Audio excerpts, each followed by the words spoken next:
आ जाती है। बरसात का इस समय भी चल रहा है। ऐसे भी आपने देखा होगा 4 और 5 तारीख को दुर्गा पूजा बहुत से लोगों ने और दशहरा मना नहीं पाए। सही है गलत? लोगों ने बोला कि इस बार रावण जल के नहीं मरेगा, इस बार रावण गल के मरेगा। तो बाढ़ आ सकती थी, ऐसा माहौल बन गया था। तो ऐसा ही कुछ माहौल था उस गांव का।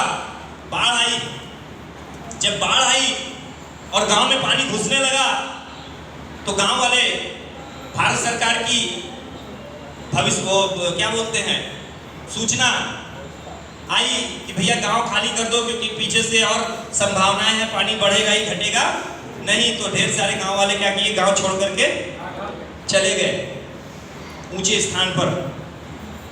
उस गांव में एक और साहब रहते थे मेरी तरीके से, भगवान के बड़े भक्त थे, पूजा अर्चना बहुत करते थे, ईश्वर अल्लाह ताला को बहुत मानते थे, गॉड को, खुदा को।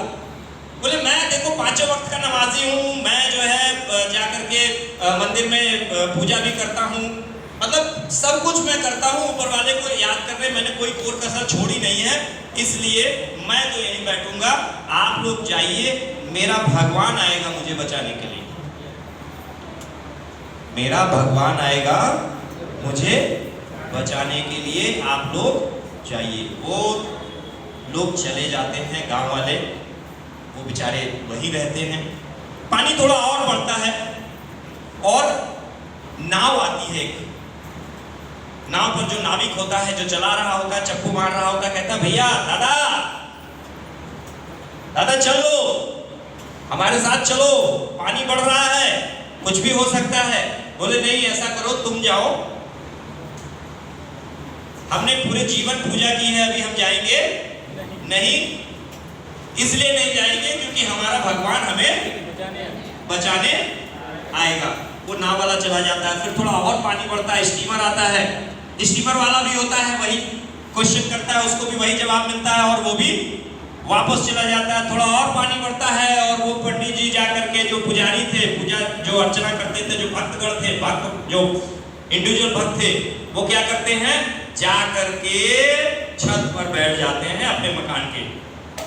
पानी बढ़ रहा होता है, ऊपर से एक हेलीकॉप्टर आता है, सीढ़ियां लटकाता है, माइक लेकर के वो चिल्लाता है, हेलीकॉप्टर में बैठा हुआ आदमी कहता है आ जाओ सीढ़ी पकड़ करके, पानी बढ़ रहा है और ये अब अंतिम पुकार है, इसके बाद कोई भी बचाने आएगा नहीं, ये सीढ़ी लटका रहा हूं, सीढ़ी पकड़ लो। कोई लटका दिया सीढ़ी, बोला पकड़ लो, आ जाओ। उसने क्या जवाब दिया, मैंने जीवन भर ऊपर वाले की अर्चना की है, पूजा की है, मैं ऊपर वाले में बहुत विश्वास करता हूं, तुम जाओ, मेरा भगवान आएगा, मेरा अल्लाह ताला आएगा मुझे बचाने के लिए। पानी बढ़ता है, वो साहब उस पानी की भेंट चढ़ जाते हैं और उन्हें जल समाधि मिल जाती है। जल समाधि मिल जाती है, मर जाते हैं, ऊपर वाले के यहाँ उधर जाते हैं, उधर स्वर्ग और नरक है, उधर हिसाब किताब होता है। यमराज जी के सामने पहुंचते हैं, चित्रगुप्त कहते हैं भैया इनका जरा हिसाब किताब निकाला जाए। चित्रगुप्त सुनाते बोलते हैं एक किनारे रखो यमराज, जरा अपना ये चित्रगुप्त का चेला अपना किनारे रखो, पहले मेरा एक प्रश्न है, उसका जवाब चाहिए मुझे। बोले अच्छा चल तू ही पहले प्रश्न कर ले, फिर मैं अपना हिसाब किताब बनाऊंगा। बोले ये बताओ, मैंने पूरे जीवन तुम्हारी पूजा की, जब मैं संकट में था और जब मैं भगवान भगवान बुला रहा था कि मेरा भगवान आएगा बचाने के लिए, तो तुम आए काहे नहीं? मेरे प्रश्न का ये जवाब मेरे को चाहिए। 5 वक्त का नमाज था, सुबह शाम की आरती करता था, अरे क्या नहीं करता था, व्रत भी रहता था 9 दिन, फिर भी क्या किया, बचाने आए क्या? मेरे प्रश्न का जवाब दो, क्यों नहीं आए भगवान? बोले बेटा आया तो था। नींद किसको किसको आ रही है? खाना खा लिए है, अपने अपने लिए ताली मारिए।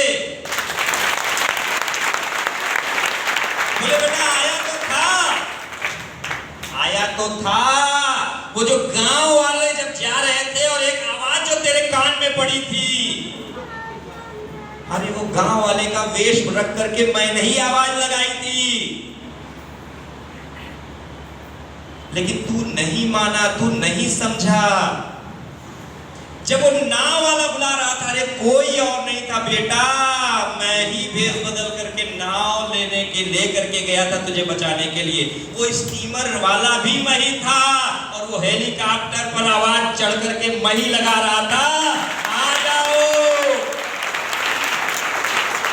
अरे मेरे भक्त, मैंने तो तुझे चार मौके दिए, मैंने तो तुझे इतने मौके दिए जान बचाने के लिए, लेकिन अगर तूने ही नहीं पहचाना तो मेरी क्या गलती है।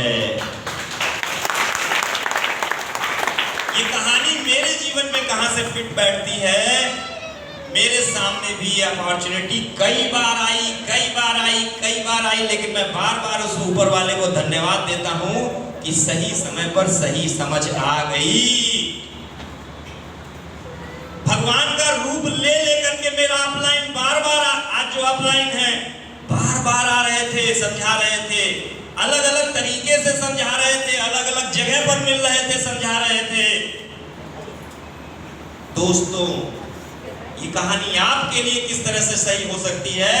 जिसने भी आज यहाँ पर पकड़ करके, टांग खींच करके, हाथ खींच करके, गटई खींच करके, कपड़ा खींच करके, पैर खींच करके, अंगूठा खींच करके, उंगली खींच करके यहाँ ला करके बैठा दिया, वही आपकी जिंदगी में बदलाव करने वाला भगवान है। वो चाहता है कि प्लेटफॉर्म पर आपकी जिंदगी बदल जाए।